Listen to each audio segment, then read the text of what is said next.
भारद्वाज जी ने बोलने का मौका दिया।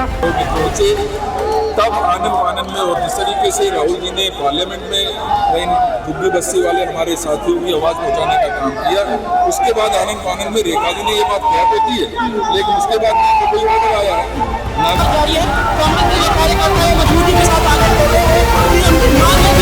विधानसभा घेराव करके ही रहेंगे और उनकी जो मांगे हैं उनको पूरा करके ही रहेंगे। बैरिकेडिंग भी करी जा चुकी है। मैं दिखाने की कोशिश करूँ कि हम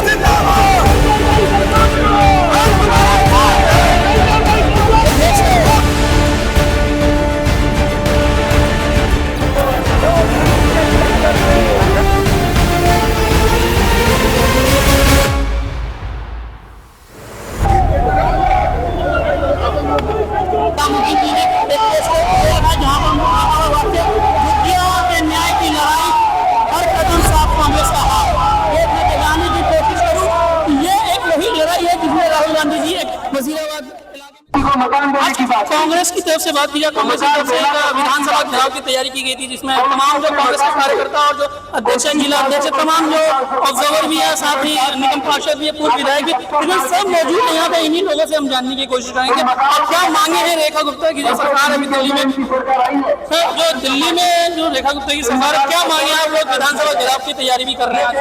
देखिए, एक बीजेपी की सरकार है जिसने इलेक्शन से पहले नारा दिया था कि जहाँ झुग्गी माँ मकान, आज हालत यह है कि जहाँ झुग्गी माँ मैदान, आज इन्होंने हर जगह मैदान बना दिया, गरीबों को रहना दुश्वार कर दिया, हर जगह रोजाना बुलडोजर चल रहा है। जब राहुल जी पहुंचे हैं और लोगों के बीच उन झुग्गियों को रोकने की बात कही है, जब पार्लियामेंट में आवाज उठाई है, तब ये सरकार गूंगी बहरी जो जागने की कोशिश करे। लेकिन आज राहुल जी की आवाज में आवाज मिलाने के लिए हम सब लोग यहाँ घेराव करना है कि अगर कहीं और झुग्गी टूटी तो कांग्रेस सड़कों पर हमें क्या करें।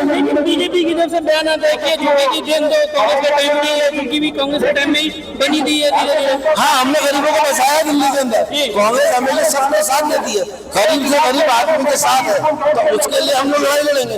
अगर जो घर बसाता है उसको ही दर्द होता है कि उसका घर टूट रहा है, तो आज हम अपने घरों को बचाने के लिए सड़कों पर है। विधानसभा घेराव करेंगे तो क्या मांगे रखेंगे आप? हमारी मांग है कि किसी भी तरीके से किसी भी झुग्गी को नहीं उठाया जाएगा और जब तक नहीं उठाया जाएगा जब तक उनको बसाया जाए। जो फ्लैट सोनिया जी और मनमोहन सिंह जी के दौर में शीला दीक्षित ने बना के तैयार किए थे, 2.25 लाख मकान वो अलॉट किया जाए सबको, उसके बाद वहाँ पे कुछ किया जाए। आप भी यहाँ पर आए हुए हैं, यहाँ पे दर्ज करवा रहे हैं, क्या मांगे? सबसे पहले अपने नेता, देश के जननायक राहुल गांधी जी को, सबसे पहले अपने देश के नेता राहुल गांधी जी को, जननायक को, जो गरीबों के, मजदूरों के, आदिवासियों की, महिलाओं की आवाज है, उन्होंने झुग्गियों दिल्ली के झुग्गी में जो बुलडोजर चल रहा था वहां जाके उनके दुख साधा और उनकी झुग्गी को, रेखा गुप्ता जी को रोकना पड़ा। आज राहुल जी की वजह से ही जो झुग्गी पे बुलडोजर चल रहा था और आज रेखा गुप्ता जी को वो बुलडोजर मुहिम रोकना पड़ा। इससे ये दर्शाता है कि 70 साल कांग्रेस को बनाने में लग गए और 11 साल बीजेपी को उजाड़ने में लग गए। लगातार गरीबों को प्रहार कर रहे अपने मित्रों के लिए, अडानी अंबानी को फायदा पहुंचाने के लिए। ये आप देख रहे क्या लिखा हुआ, दिखाइए, रोड बनाया फार्म फाउंडेशन ने, ये सारे खोखले वादे हैं। ये जितने होर्डिंग बनाने का जमीनी हकीकत में काम दिख नहीं रहा, होर्डिंगों पे काम धरातल पे जीरो है। अगर इनसे दिल्ली नहीं समझ रही है तो कांग्रेस को मौका दीजिए। कांग्रेस दिल्ली को संवारने में लगी हुई है और दिल्ली संवार भी सके। बात मुझे शीला दीक्षित जी की 10 साल जो याद किए जाते हैं, 15 साल शीला दीक्षित जी को कि उनके दौर में जो विकास हुआ वो आज तक किसी भी सरकार में काम नहीं। देखिए, शीला दीक्षित जी को और कांग्रेस को जो याद करा जाता है, किसी के लिए कोई काम करा जाता है तभी याद करते हैं। लगातार शीला दीक्षित जी की 15 साल की सरकार में मेट्रो बनाया, फ्लाईओवर बनाया, स्कूल बनाया, कॉलेज बनाया और भवाना में जो 6000 झुग्गियां बनाई, 6000 झुग्गियां बना के शीला दीक्षित जी गई थी। 2013 के बाद आम आदमी की सरकार दिल्ली में आई, उस फ्लैट में झुग्गी वाले को आवेदन नहीं करने दिया, ना उसमें बसने दिया।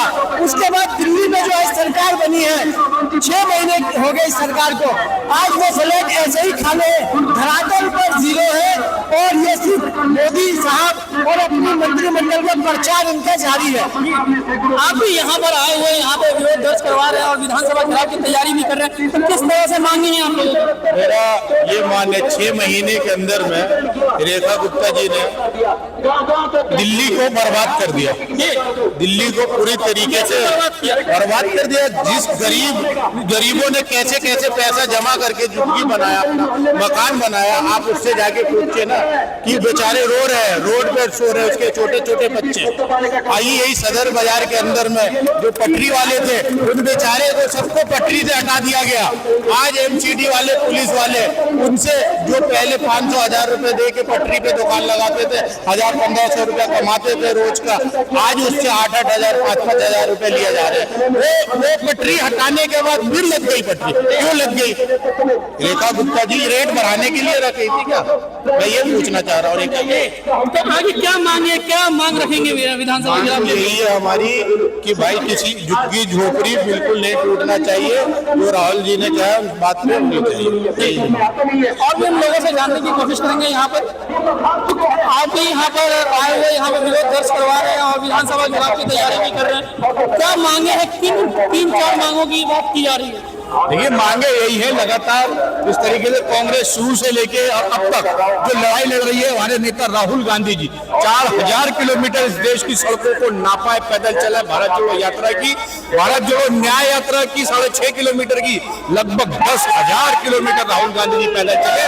इसलिए इस देश के उन हर दलित, पीड़ित, गरीब, वंचित लोगों को न्याय दिलाने के लिए, जिनके लिए वो लड़ाई लड़ना चाहते थे, जिनकी आवाज वो जमीन से उठाना चाहते थे, और आज जब खुलेआम उन गरीबों पर अन्याय हो रहा है, तो मैं समझता हूं कि आवाज कांग्रेस पार्टी बन रही है। जिस तरीके से भारतीय जनता पार्टी ने अभी, जैसा किसी ने कहा कि जहां मकान और वहां मैदान बनाने का काम किया है, उससे पहले जब तक राहुल जी ने आवाज नहीं उठाई, तब तक ये भाजपा की सरकार को नींद से नहीं जागी। और जब राहुल जी जेलर वाला भाग गए, उन लोगों की समस्याओं को सुना और वहां के लोगों ने साफ सीधा कहा कि एक बिल्डिंग बना करके उसको दिखा करके भारतीय जनता पार्टी की सरकार बनाई और झुग्गी वालों के वोट लिए, रात को उन्हीं के घर में रोटी खाई, उन्हीं का नमक खाया, और सरकार बनते ही सबसे पहले झुग्गी वालों के साथ नमक हरामी करने का काम भारतीय जनता पार्टी की सरकार और मुख्यमंत्री रेखा गुप्ता ने किया। उसी नमक हरामी के खिलाफ कांग्रेस पार्टी सड़कों पर खड़ी है। और 2 लाइनें कहना चाहूंगा कि आग जहां लगती है, फूस का घर आपका है। आग लगी है देखने वालों, फूस का घर आपका है। याद रखना, मैं भी खड़ा देख रहा था। अगला नंबर उन लोगों का है जो चुपचाप खड़े देख रहे हैं, जो चुपचाप खड़े देख रहे हैं, जो सोच नहीं पा रहे हैं कि आप सोच रहे हैं कि आप तक ये आंच नहीं आएगी। ये भाजपा किसी की सगी नहीं है, ये भारतीय जनता पार्टी किसी की सगी नहीं है। आज इन झुग्गी वालों का नंबर है, कल और लोगों का नंबर आएगा। इसलिए आग्रह है कि आइए, एकजुट होइए, इस सरकार के खिलाफ आवाज उठाइए और उन झुग्गी वालों को, उन बस्ती वालों को, जिनके सर को उन्होंने बेघर किया, उन 15,000 परिवारों को न्याय दिलाने के लिए राहुल जी की आवाज में आवाज दिलाइए।